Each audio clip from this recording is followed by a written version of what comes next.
Well, hello everyone. Welcome to the Book Nerds podcast. And today we are here on this Monday. We never do this on Monday, but I guess, we are here to kind of, take away your Monday blues. And this book is all about that. In fact, connected to that at least.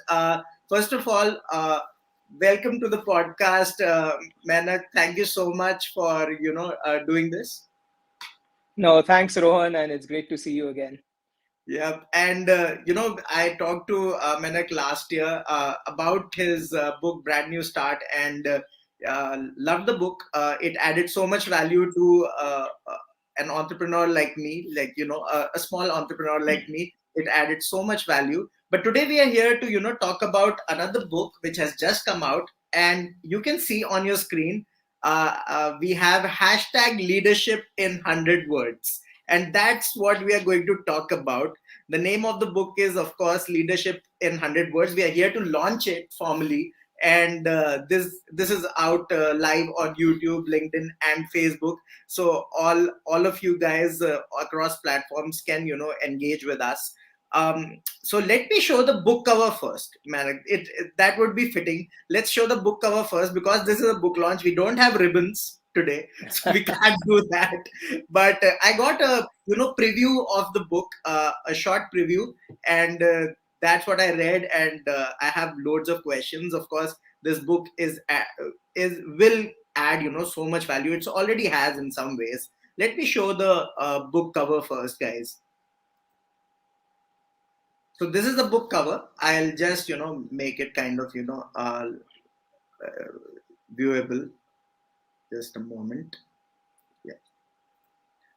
So there it is. It's called Leadership in 100 Words. Simple tips for complex challenges by Mainak Dhar, who is, of course, I love his fiction, but let me take this away. Of course, then we can kind of, go for it. So the cover is lovely. I know the genesis of this book is quite special. Just a moment. Yeah. Great. So, Merak, I was reading all about the genesis of this book, and it is very interesting because it is quite odd. I mean, of course, your fiction is amazing, and for those of you who don't know about Menak, I would like to tell you more. He is an alumni of IIM Ahmedabad. He has worked in the corporate sector for more than 25 years now. He has been in several corporate roles. In the best organizations. Of course, there are so many, around 20 fiction books. And I told you about Brand New Start, which came out last year, if I'm not That's right. wrong, or That's right. yeah, Yeah. last year, right? And it has been, getting accolades, especially it's a non-fiction, so it has won the non-fiction awards also. And now there's a new book, and it has been inspired by Mainak's, interactions on LinkedIn, and quite a way to kind of come up with a book, Manak. It is it. I never thought that books will come up like this, from social media suddenly, rising from like a phoenix from social media. What's happening there? No, to be honest, Rohan, I had never planned it that way. It's not like, I sat down one day and I said, I'm going to post on social media and one day this will lead to a book. I think the whole genesis of the book, if I really think way back, probably was sometime in mid 2019. I was talking to a colleague and he wanted advice on something related to his team, and I gave him some tips. And he later told me that I found that really helpful. Why don't you share that with others? And it had never struck me. I've always been passionate about mentoring. I've been blessed to have some great mentors. So that evening, I still remember I just kind of dashed off a few lines on LinkedIn. And serendipity, it came to 102 or 103 words. And I said, let's go for a round number. I edited 2 words and I posted it with a hashtag of leadership in 100 words.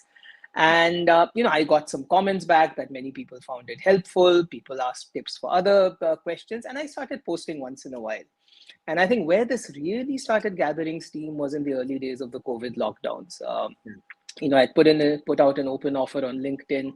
A lot of people were facing career uncertainty. So I began mentoring a bunch of young people. Some of that experience led me to write Brand New Start, which was really helping people develop a more authentic and compelling personal brand. But it really struck me that many people needed mentors and they didn't have access to them. And, I continued posting fairly regularly as a way of helping out with issues people had on their minds as relates to their career or their life. And along the way, a few people started posting on LinkedIn saying, "Look, why don't you put this together as a book?" So I had Yeah. never thought of it till then. So I must thank them. And so this just built organically as a series of conversations on LinkedIn. And over the last few months, I started pulling it together, adding some new thoughts, and that's really how this book emerged. Yeah, and what a great day to launch the book. I mean, it's Muhammad Ali's birth anniversary, and of course, it's International Mentoring Day. A lot of people, that is quite fitting, to be honest. And it, a lot of people, of course, you have mentioned this in the book also, that we all talk about mentors. It's very fashionable to talk about mentors. Absolutely. I have a mentor, but are they really there for you? Or people who are talking about mentors, Yeah. do they really have them? Because it's one thing writing about it on social media, for perhaps sometimes for effect, but do you really have a mentor? Is he adding value? So you have of course mentioned some stats also in the book, that so tell us a little bit about that, and then we move forward. No, I think the biggest thing that I'd like people to take away is mentoring has nothing to do with the corporate world. And Yes. a lot of people assume that, oh, I don't have a mentor. I'll ask my manager. I'll ask HR. Oh, I'm in your case, I'm an entrepreneur. How do I Yeah. find a mentor? Yeah. So in the very first chapter in the book is, it's called the A Brief History of Mentoring, and it basically says that Oh the word goodness, mentor sorry, itself. sorry to intervene.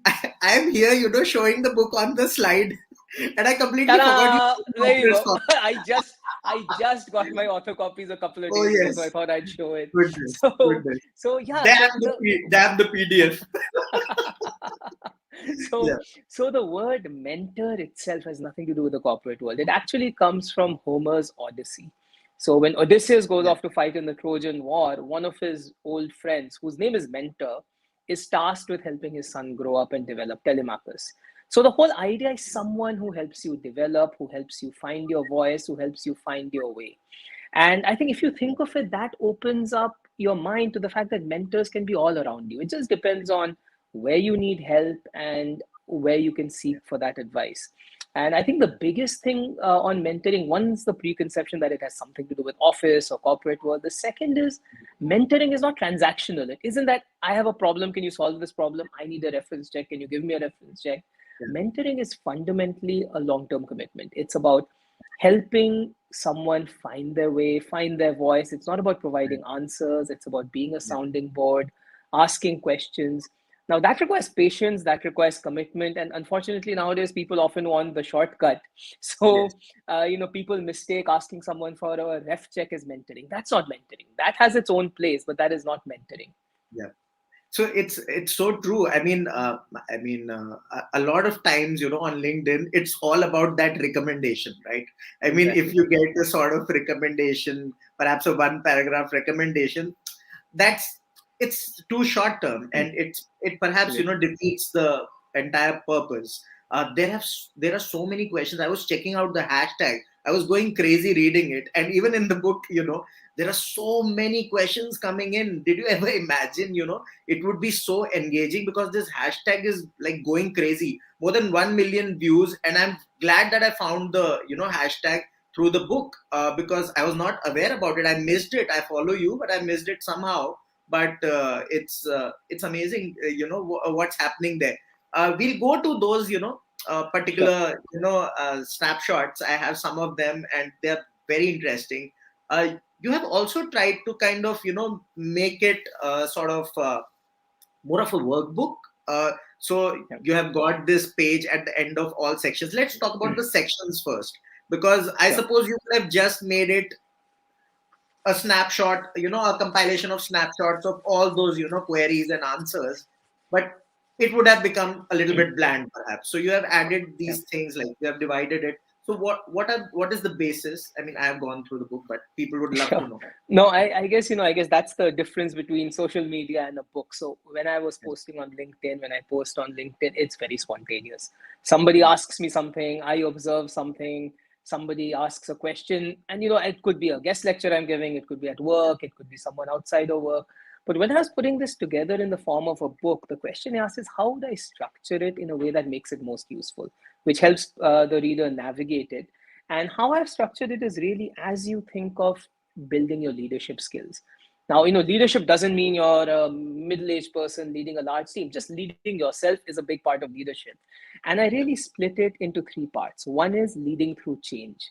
And I think that's something which is so much on top of mind for people today. We've, last couple of years has been, I think, change on steroids for everyone. Oh, And I yes. think adapting to change is such a critical skill. So I have one section which is really devoted to many questions I've got on leading through change. The second is leading yourself. How do you keep yourself motivated? How do you keep yourself growing? And the third is leading others, whether it's your team at work, whether it's influencing. So I've really structured it into these three buckets. Yeah.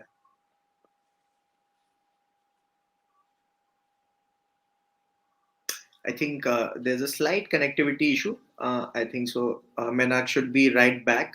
Uh, Hi, Rohan. Can you hear and see me now? oh yes, a slight connectivity issue there. Please Okay. continue. Yeah. Sure. No, I was saying that's so those are the three buckets in which I've kind of divided the book to provide some structure to readers. Yeah. Yeah. Am I audible?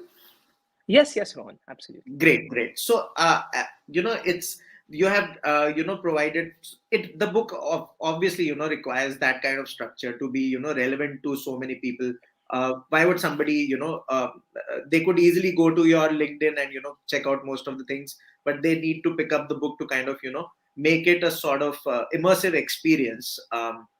So I really wanted to ask you, when you talk about say mentorship not only being in the corporate sector, you tell us about your mentors also, because it is important, because sometimes we only think that okay, mentors, it could be a rock star startup leader or something like Yeah. that. Yeah. So tell us more about that, please. No, I think my most foundational mentors have been in my family. So growing up, my parents, my grandfather, and I've mentioned some of those narratives in the book to make the point. And it's not that my stories are special. All of us have learned from others in our life, but really to emphasize the point that mentorship isn't about people wearing corporate clothes in a boardroom. It's fundamentally about unlocking your mind, getting you to think of issues in a different way.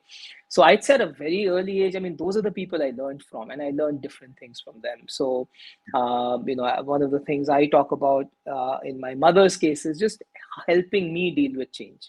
And when I was a young kid, we went to Canada and we stayed there for a few years.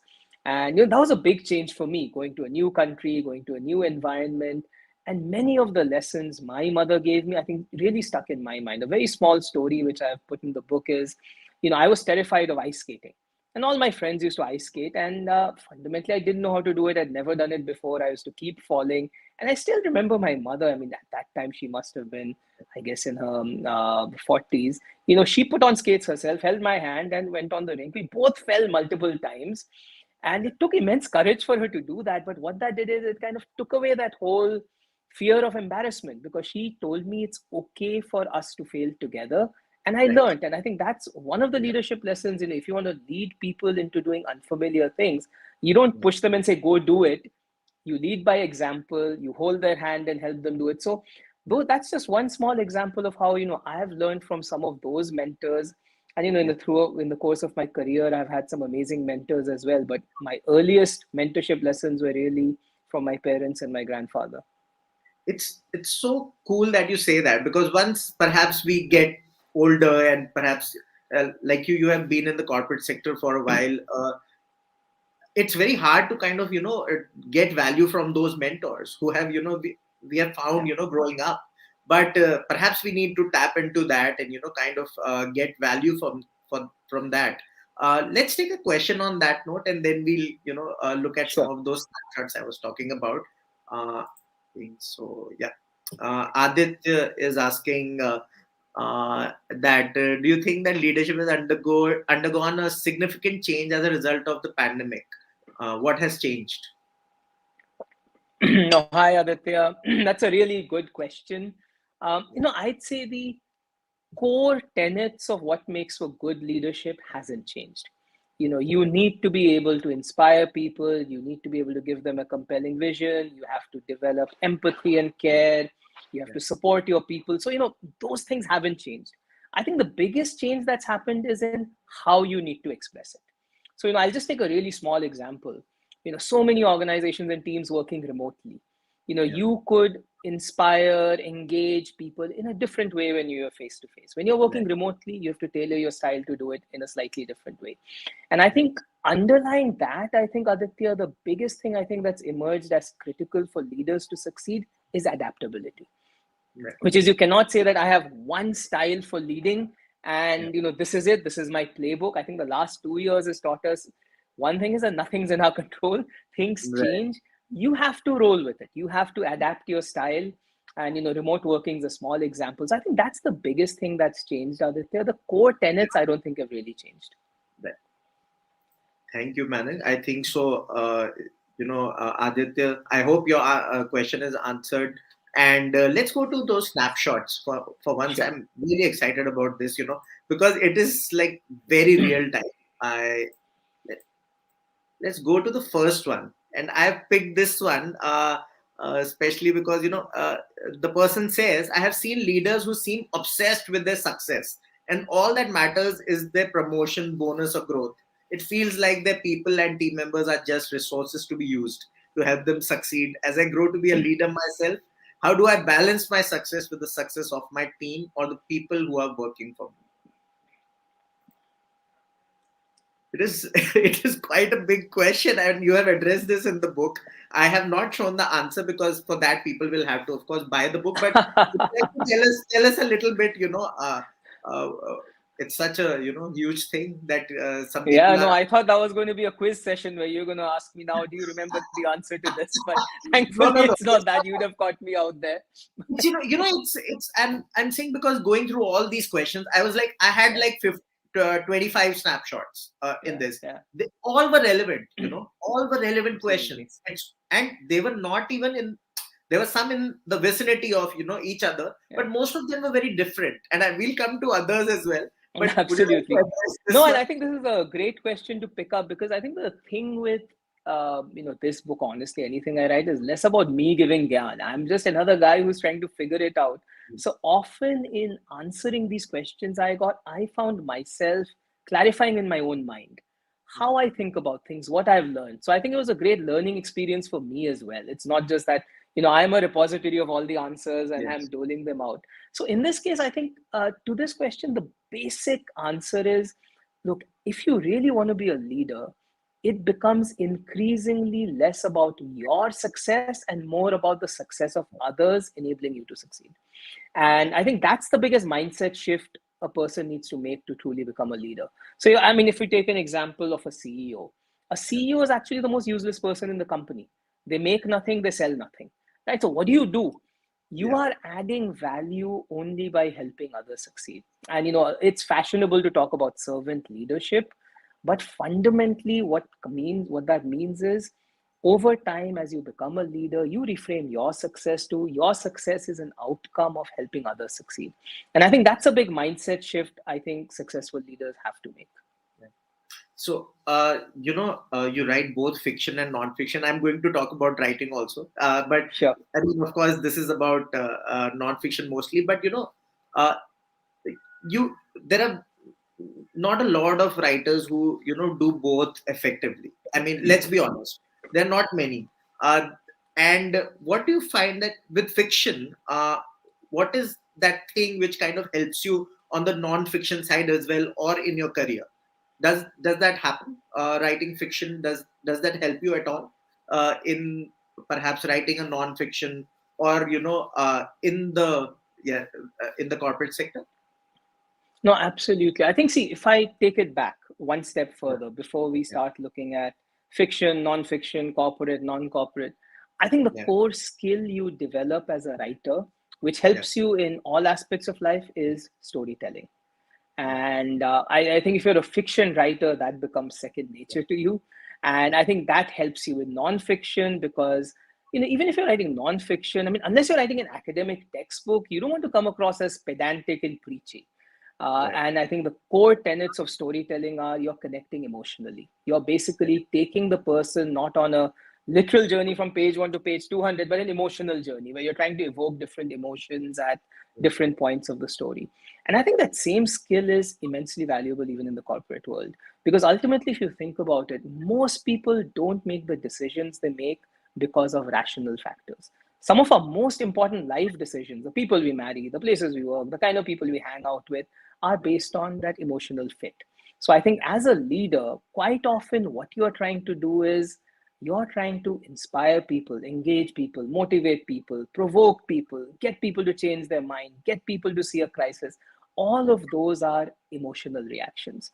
And I think understanding storytelling, understanding how to tap into emotions, understanding how to portray the right emotions in the right context, I think is a great skill. So I honestly, for me, it's not fiction or non-fiction. I have a story to tell.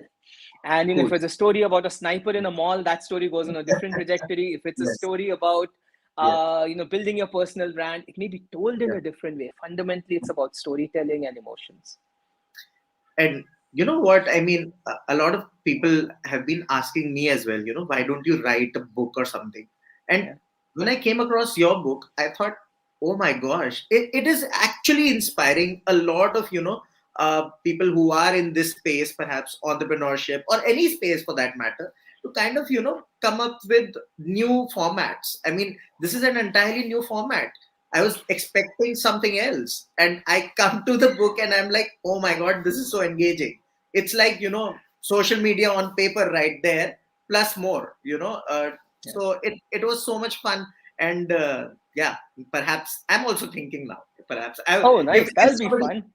if somebody would have asked me this question, like I always tell them I'm not capable enough to write or perhaps, Yeah. but this has totally inspired me as well. No, I'm and I not think just one of the things, Rohan, is I think we need to keep challenging what the concept of writing is. yeah Because, I think, if one thinks of it as, okay, now I have to sit down and write a book of, 200 pages, yeah is, and you're an entrepreneur. Yesterday was a startup day as well. So yes it's yes a great day to talk about it. I think yeah. if we really look at it as, look, if you have a story to tell and if you want to connect with people, there are multiple ways. And I think technology is enabling that in lots of different ways. So it'll be fun if you do. I'd love to read your work. Oh yes, I mean it is just this week. I've been thinking, just after going through your book, I was like, okay, I mean this can happen. Perhaps it is not difficult because I never imagined myself being a writer. I mean, but I've started dabbling. So yeah, thank you for that. Let's go to a question now. Enough Sure. about me. So yeah, Prabhat is asking: is toughness? You talked about emotions. He's talking about toughness required to be a good leader, be that person who is always kind of delivering and the alpha, that sort of thing. Is that required? Yeah. So, hi, Prabhat. Interesting question. I'm not sure what you imply by toughness because toughness can mean different things to different people. Um, I'll interpret it at face value that, as you said, is it all about being the tough alpha individual? I'd say no, it's not. I think what you need is inner strength. What you need is resilience. You don't have to be the tough, abrasive, alpha, macho guy. You don't. I think what's needed is inner strength and resilience and then adaptability. At times, you need to be tough. At times, you need to be flexible. At times, you need to lead people assertively. At times, you need to follow. So, unfortunately, Prabhat, there's no one formula to how you can be a good leader. But the common thread is be resilient. You will have ups and downs, have inner strength, and have humility and self awareness. I think that's important. At times, you won't be the smartest person in the room. At times, you won't have a clue on what to do, and you're going to need to ask people for help. Yeah, And I think this whole stereotype of the strong yeah. leader who knows it all, who's charging ahead, Yeah, doesn't always work. And yeah. I think that would be my response, Prabhat. I hope that helps answer your question. And do follow the hashtag. It's right there on your screen. You'll figure out a lot of things. It has been helpful to me. So perhaps, to your, let's go to the next question. It is coming in from Achal. Achal. And she's like, you just said that you introspected a lot while writing the Yeah. book. Is there any opinion or belief that you personally didn't believe in? and fully, but it seemed it's an important factor to include in the book. That's an interesting one. Yeah, so I guess Achal, for me, honestly, the last 2 years has been a big period of introspection and change for me as far as my writing goes. So if I look at Brand New Start, if I look at Leadership in 100 Words, see, till then I was focusing on fiction. Yeah. And the fiction I write is largely thrillers where stuff is getting blown up on every second page, high body count, snipers, zombies, terrorists, because I like making up stories and I like engaging people. So I think the biggest introspection I actually got to, Anchal, over the last 2 years is that's fun. I have fun doing it. Is that what people need now? At a time when so many people are dealing with questions about their careers, dealing with uncertainty. So, I had a bit of a mental block, to be honest, Rohan, till a couple of years ago. That look, I don't want to write quote unquote self-help books. I don't read a lot of them. I didn't want to preach. I don't like giving Right. gyan. But the last 2 years have taught me that there are a large number of people who have questions on their mind. Yeah. They don't necessarily have access to mentors or people who can help them. So that's Yeah. been a huge pivot for me, which is to say, look, let me take what I love doing, which is storytelling and connecting with people, and apply it in a new way.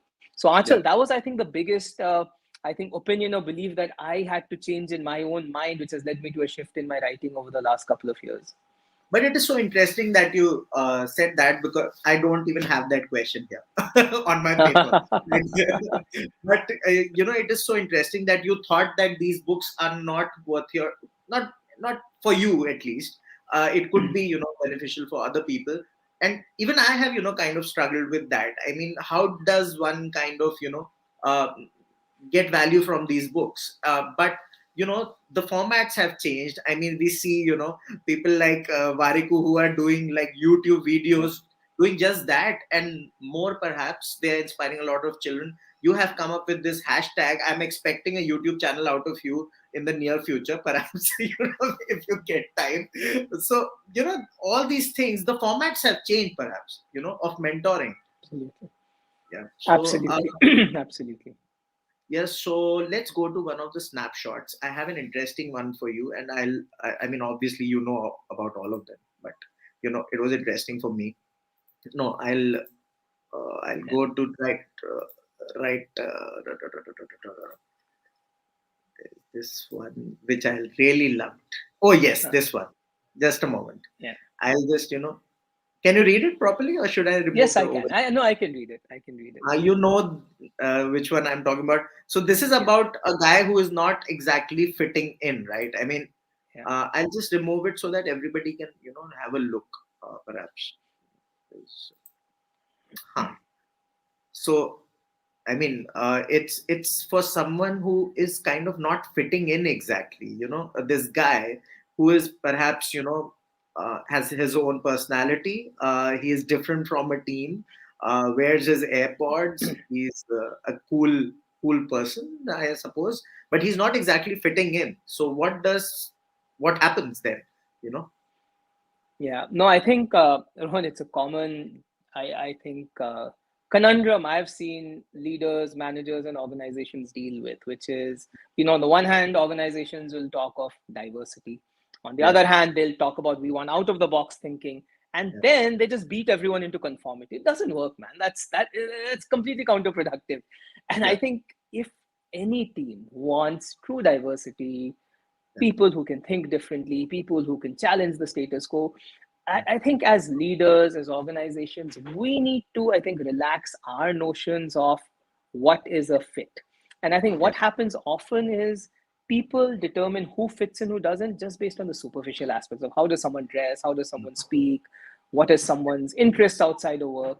And I think we should go beyond that and say, look, fundamentally, are people bought into the why? Are people a good fit with the values of the place? And then we should welcome people who have more diverse interests, diverse ways of thinking. And that's a big asset to be harnessed.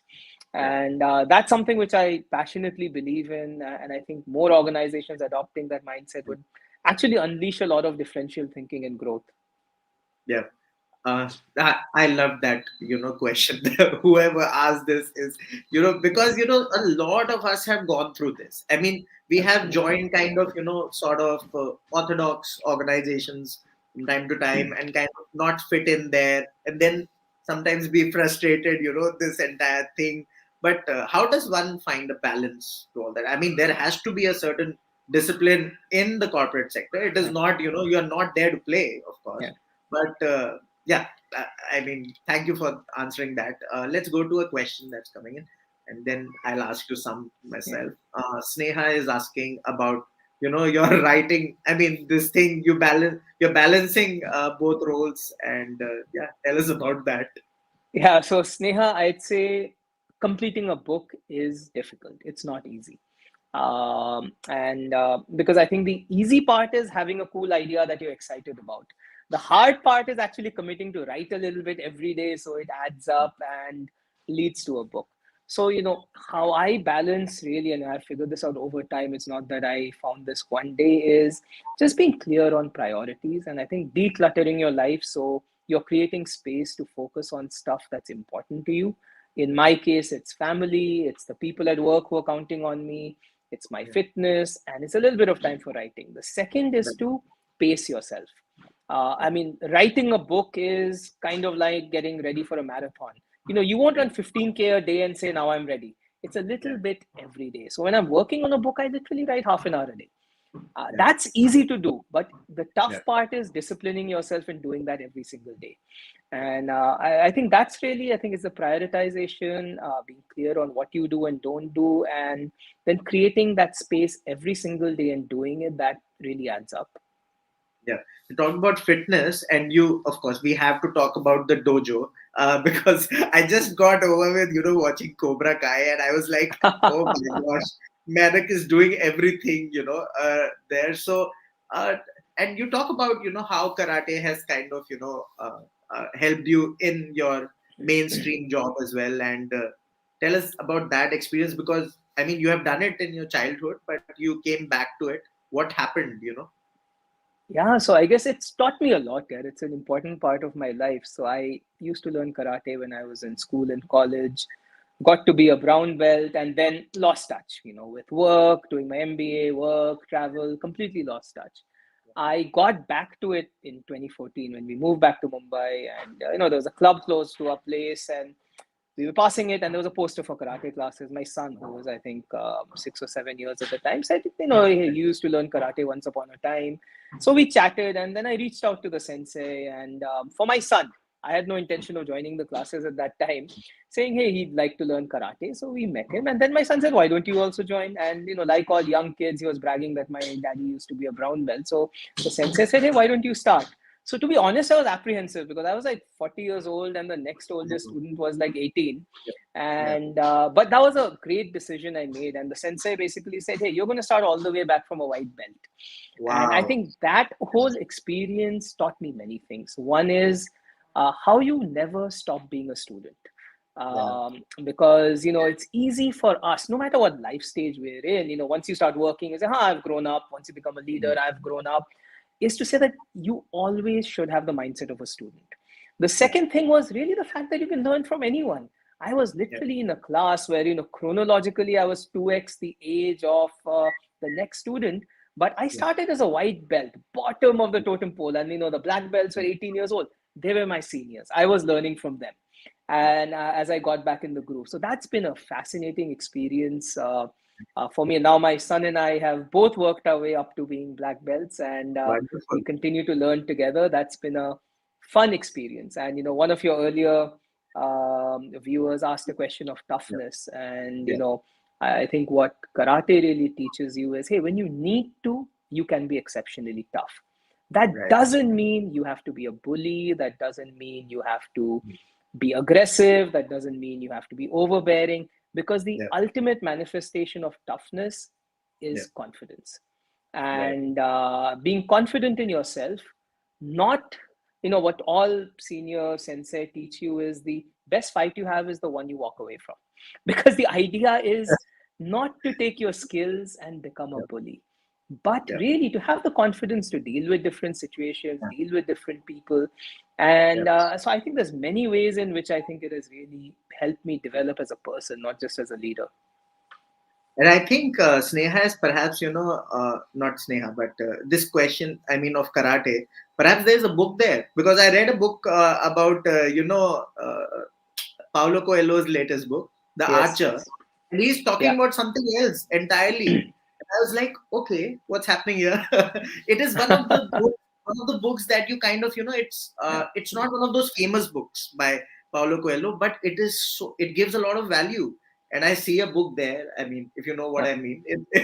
So it could perhaps come out. So yeah, I suppose. Have you thought about something like that? No, no, to be honest, no. Yeah. And the reason for that is it would be highly presumptuous of me to portray myself as a master of karate. I'm still a student, I'm learning.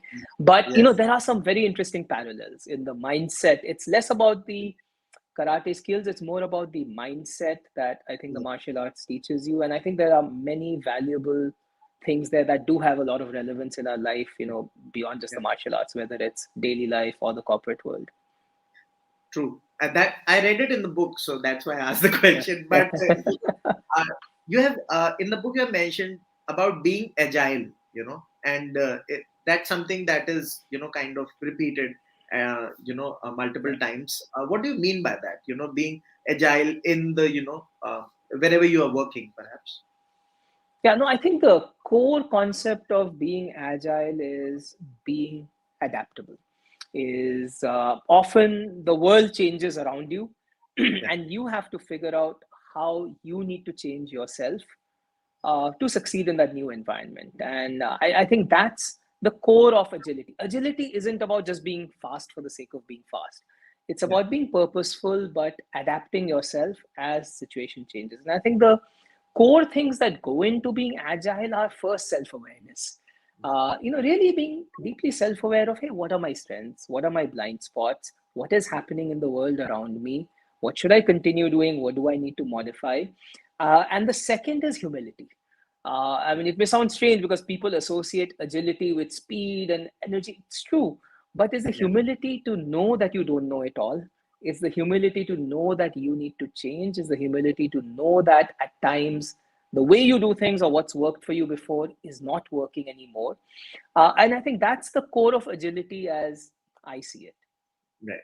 Let's go to a final snapshot out of the Sure. book, and then I'll ask you a question about these snapshots. It's quite interesting how you have picked them, because there must be so many. How to pick and choose which ones Sure. have to kind of show up in the book. Let's go to another one. Oh yes, you you are a creative person on top of being a business leader. So I suppose coming up with new ideas comes naturally to you. How can I get new ideas at my workplace? That is the core of the question, which figures in the book. Yeah, no, I guess, the core of it is the first thing I'd say is don't label. I think we too easily label people is that, you're creative, you're analytical. The reality is all of us need to be creative and analytical to some extent or the other. But, coming to this whole, quote unquote breakthrough out of the box, whatever, corporate jargon you want to throw in, Yeah. for me, the way to generate that actually is very different from, how do I do that at the workplace? The core of it is for me in having diverse interests, diverse connections, diverse conversations. Because you're not going to generate different ways of thinking by staring at your computer screen 1 hour longer. So, Yeah. what I enjoy doing is chatting with, hanging out with people who are very different. Right. Because that's when you actually learn to think of things differently. So, if anybody asks a question like this, I'd say, look, what do you do outside of work? What are you passionate about? Doesn't Right. mean you have to be great at it, doesn't mean you have to be published. Are you passionate about something else? Do you hang out with people who have nothing to do with your work? Are Right. you having discussions on things that are completely unrelated to your work? Because I think the more we stretch our brains in different directions, Yeah. ultimately creativity isn't the invention of new things. Creativity is making connections that you may Yeah. not have seen before. And Yeah. I think increase your chances of making those connections when you are able to look at things in different ways, when you're having very differential conversations. If all you do is sit with your workmates and gossip about the boss and bitch about the targets and you make your ppts, chances are your brain is just operating on such a narrow bandwidth that you're not thinking of things in different ways. So that's how I always think of creativity. Right. Let's talk about mentorship for once. Sure. We talked about it at the beginning, but this book is all about that. And uh, there's somebody who asked in the book also that, do people have time to mentor Yeah. others? What do you say to that first? And Hmm. how are you? What are the things that you're careful about while mentoring other people? Do Sure. you take up as much as you can? Kind of, your bandwidth is. How does that work? Because I'm very interested in that. I mean, you have also said that you needn't be a great sadhu to kind of mentor people. You can be ordinary as well. You might add value to someone's life. Absolutely. No, I think the first thing is this whole aspect of do people have time? My belief on that honestly is different. I think we need to make time. I mean, if there's anything we have learned from the last 2 years, is that we need to look out for each other, right? Yeah. There's no magic switch somebody's gonna push, which is gonna change everything. We Yeah. need to help each other. We need to support each other. I mean, I think that's always been the core of being a decent person and a decent leader. I think it's just been further brought into stark contrast over the last couple of years. So I'd say all of us should think about how we can help each other. I'm a big believer in paying it forward, which Right. is, you're not doing it to mentor. So, one question which someone actually asked me on LinkedIn, which I think I put in the book somewhere, is, what's in it for the mentors? I said, look, everything isn't transactional. We shouldn't Oh do things wow. only because, yeah, we shouldn't do stuff only because there's something, quote unquote, in it for me. And Correct. I'm a big believer in paying it forward. All of us have benefited from acts of kindness, people helping us, and I think this world would be such a better place if ultimately more people experience the kindness of strangers. So that's the first thing I'd say. Just leave yourself open. That doesn't mean you get involved in mentoring everyone. That's Right. physically impossible for anyone, but find ways in which you can help. Find Yeah. areas you're passionate about, find causes you're passionate about, and help to whatever extent you can. Yeah. The second thing I'd say in terms of overstretches, find a way of channeling it in a way that works for you. So I'll give you my personal example. I put out this post on LinkedIn saying if anybody needs help, ask. And within a couple of weeks, I had more than 2 dozen people, and Yeah. it was really fruitful helping them. Somebody with their resume, somebody preparing for an interview. But the question I asked myself is, a both from my ability to manage and do justice to them, Yeah. and also from the impact I could have. And that's kind of what led me to say, look, should I write books on the genre? Right. Should I actually amp up my efforts on engaging on LinkedIn with my posts so I can reach more people? I can Right. tap into questions I'm getting. So I think all of us need to figure out the way we manage it. But honestly, even if you make a difference to one person, Yeah. that's worth it. Right? It shouldn't be reduced to how many people are you reaching. Even if you positively impact one person in any Yeah. way, it's well worth it. Awesome. Let's talk about the publishing thing because what did Bloomsbury think about this whole idea? Because it's quite like new age. I mean, I've been reading a lot of books, but not Yeah. many are in the same kind of domain. They're very less. Some books are too, perhaps they're over researched, which kind of it becomes a little bit hard to kind of go through them. What was the conversation like when you Oh, were the publishing? conversation was remarkably easy. So, I'd worked with Bloomsbury on Brand New Start. I'd built up a relationship with my publisher.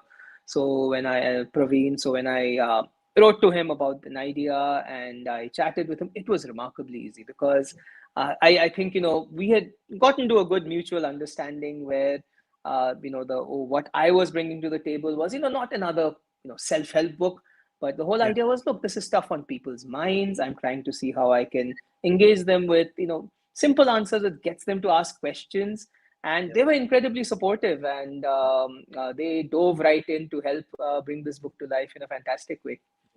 Uh, and what's next for hashtag leadership in 100 words? Because I suppose it's a journey now. I mean, It's a this journey. It's a hashtag. journey. So for me, it's not a book. I mean, the for me, the milestone is not that a book is published. I mean, for me, honestly, as much as I love holding this book in my Yeah, hand, it's a bit old school, right? Because the journey of mentorship, the journey of learning never ends. It's dynamic. So yeah, what's next? I'll keep posting, and I'll keep getting questions. I'll keep seeing where I can yeah. help, and that journey continues. I know there are so many questions, and this is my final question. I won't trouble you after this, but it is it. There are so many questions that you answer. Are there questions that you have not been able to answer? Are there questions like that? Does that happen sometimes? How does one deal with it? Because it's out in the public domain. How does one kind of No, and deal I with that? think the core of it, Rohan, is to be authentic, right? I am not some all knowing oracle. You ask me a question, you will get wisdom. I'm just Yeah. another guy. And if you think of it, the role of a mentor is not to provide answers to everything. So, Okay. very often, when I'm asked a question, which I mean, sometimes there's no one right answer, also, Right. what I do is I at least pose different ways of thinking about it, Yeah. different questions a person may ask, because sometimes the most valuable role of a mentor is not in giving you an answer, because honestly, answer that works for me may not work for you, may not work for a third person. But very often I say, look, if I were in your shoes, I would ask these three questions, or Oh, I would think about it this way. And then once you ask yourself that question, that may yeah. lead you to think of the issue differently. So, I never burden myself with having the answer, A, because I'm not presumptuous enough to believe that I have all the answers. But I think sometimes, I view this really as, hey, I'm just being a sounding board. It's safe. You don't know me. I'm not your boss. I don't work in the Right. same place you do. It's a Right. completely safe environment. And that's the best part of mentorship. Ask me anything, and I'll give you my dispassionate, candid view on it as a sounding board, giving you ways of thinking about it. So I Yeah. don't take on the pressure of having answers, because I don't think I'll have answers to everything, and my answer may not work for Yeah. you or someone else. it, it's a lot of fun going through the hashtag. Let me tell you. So guys, do visit the hashtag, just type it in. Final question from an audience member. She's asking, what is leadership according to you? How can one form leadership qualities? Oh my gosh. Yeah. Oh my God, that is a very deep question, Arushi. I think leadership, I mean, if I were to completely simplify it down, because leadership has so many aspects, it has so many dimensions to it. I think fundamentally, uh, you are a leader when you're able to inspire people to follow you, not because of your designation or the job you do, but because you're able to inspire them to think of things in a different way. You're able to inspire them to want to be better, to change. That's the core of a leader. And uh, and I think leadership doesn't have to do anything with a position or a title.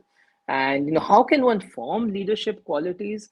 I'd say the best way you can start forming leadership qualities is start by understanding people, because the core of leadership starts with empathy. It's got less to do with I'm waving this flag from a pedestal and telling people what to do, and you can develop that in any ways. I don't know what you do, Aroshi, but if somebody's in school or college, I'd say get involved in stuff where you're engaging with people. That could be in Right. societies and associations. You can debate, you can quiz, you can take part in Yeah. drama, you can play sports. Yeah. If you're working in an organization, deeply build curiosity about understanding people. Don't just Right. work with them transactionally on getting the job done. Understand their motivation, understand what makes them tick, because I think that's the core of how you build leadership, which is understanding what makes people tick, understanding what ignites their hearts, what inspires their mind. And it's like any other muscle. The more you engage with people, the more you learn about people, the more you start connecting those dots. Over time, that leads to leadership skills. Right.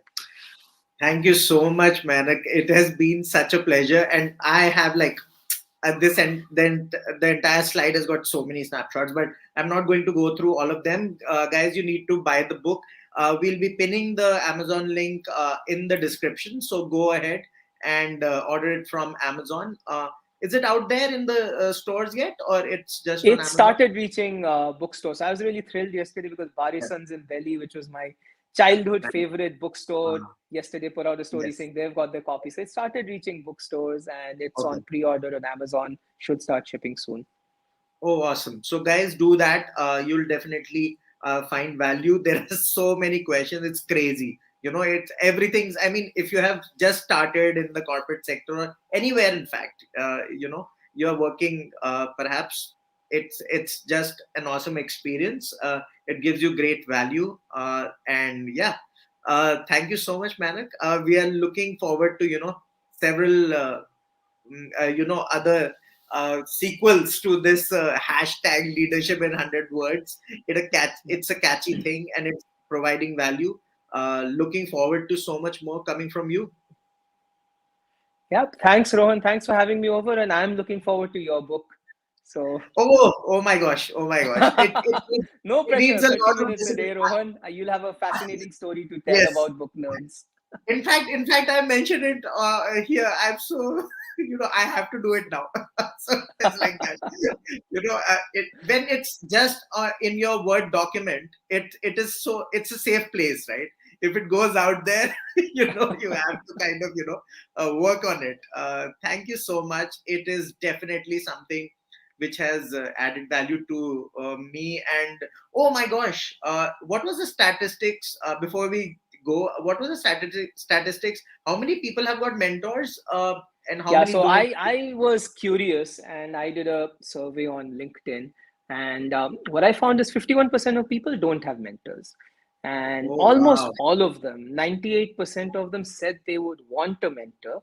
Huh. And the biggest reason why they couldn't get a mentor was just lack of access. They said, I don't know Yeah, senior people, I don't have access to senior people. So, I'm hoping that this book, in a way, helps make that accessible. And I hope, yeah, I mean, to be absolutely honest, right? If you're viewing this, if you don't want to buy the book, that's also cool. I'm not just going to plug my book, but reach out, right? If you want to reach out on LinkedIn, reach out. I'll help in any way I can. yeah, And because I think that's the core of mentorship. And I'd love other leaders to also pick this up and, really say, how can they help others out there? There are many people out there who could yeah. use a helping hand in their careers, in the choices they're making. Yeah. Thank you so much. It's great having you on the podcast. Of course, this is the book is launching, and yeah, guys, pick up the book and provide your feedback on LinkedIn, on Mainak's website. Uh, can you tell everybody the website so Yeah, that they it's can highly imaginative. It's mainakdhar.com. so it's very it's very easy to find, guys. I mean, yeah, Yeah. I didn't want to I thought I'll get it wrong or something, so that's why I asked you, but it is very straightforward. Thank you so much. Thank you so much, and looking forward to your next one. Wonderful. Pleasure chatting with you, Rohan. Yeah, Take care. yeah, yeah. Bye. Bye.